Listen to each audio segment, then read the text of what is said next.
আসসালামু আলাইকুম রহমতুল্লাহি ওবারাকাতুহ।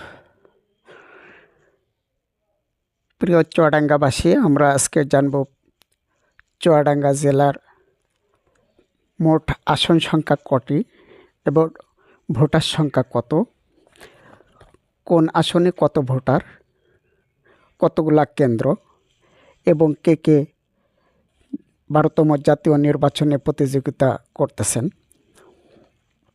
আসলে চুয়াডাঙ্গা একটি সবুজে শ্যামলে ভরা সাজানো গোছানো একটি শহর। এই জেলাটি ছোট্ট হলে সবুজে শ্যামলে ভরা ছোট্ট একটি জেলা, যার অপরূপ সাজানো আছে দর্শনীয় অনেকগুলো স্থান। তার ভিতরে আছে বিভিন্ন পার্ক, অনেকগুলা ছোট বড় অনেকগুলা পার্ক বিনোদনের জন্য গড়ে উঠেছে চুয়াডাঙ্গায়। দেখলেই মনে হচ্ছে একটি অপরূপ সুন্দর মনোরম জায়গা। এই পার্কগুলায় প্রতিদিন ভিড় করে হাজার হাজার দর্শনার্থী। চুয়াডাঙ্গাতে আরও আছে বড় rail station, Alamdanga herding bridge এবং অনেক বাংলাদেশের বৃহত্তম মোটরসাইকেল হাট। এবং চুয়াডাঙ্গা বড় রেল স্টেশন স্বাধীনতার পূর্ব থেকে এখানে স্থাপিত। দেখতে পাচ্ছেন অনেক বড় মোটরসাইকেল হাট আলমডাঙ্গা রেল স্টেশনের পাশে। এবং দর্শনার্থী নিকল এশিয়া মহাদেশের ভিতর দ্বিতীয় চুয়াডাঙ্গা মোট 2টি আসন, চুয়াডাঙ্গা 1 এবং চুয়াডাঙ্গা 2। 1 এবং 2 আসন থেকে প্রতিদ্বন্দ্বিতা করতে জামাতের পক্ষ থেকে 1 আসনে প্রতিদ্বন্দ্বিতা করতেছেন মোহাম্মদ রাসেল পারভেজ এবং জাতীয়তাবাদী দল বিএনপি থেকে প্রতিযোগিতা করতেছেন শরীফুজ্জামান।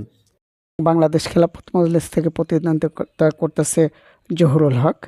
এখানে মোট ভোটার সংখ্যা 5,63,324 জন।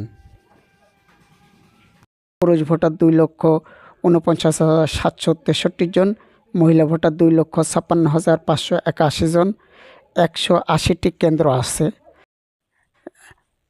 চুয়াডাঙ্গা 2 আসনে জামাতের পক্ষ থেকে নির্বাচনে প্রতিদ্বন্দ্বিতা করতেছেন অ্যাডভোকেট মোহাম্মদ রুহুল আমিন এবং বিএনপি জাতীয় দলের থেকে প্রতিযোগিতা করতেছেন মাহমুদুল হাসান বাবু খান এবং খেলাফত মজলিস থেকে প্রতিদ্বন্দ্বিতা করতেছেন হাসানুদ্দিন। মোট ভোটার সংখ্যা 4,87,256 জন, পুরুষ ভোটার 2,42,503 জন, মহিলা ভোটার 2,44,747 জন। মোট ভোট কেন্দ্র হচ্ছে 174টি। তাই আসুন সৎ এবং যোগ্য লোক দেখে আমরা ভোট দিব। আগামী চুয়াডাঙ্গা গড়ে তুলব মাদকমুক্ত, দুর্নীতিমুক্ত, নেশামুক্ত, চাঁদাবাজ মুক্ত। আসুন আমরা সুন্দর একটি সমাজ গড়ার জন্য, সুন্দর দেশ গড়ার জন্য, সুন্দর চুয়াডাঙ্গা গড়ার জন্য আমরা সৎ এবং যোগ্য লোককে প্রার্থী দেখে ভোট দেব ইনশাআল্লাহ।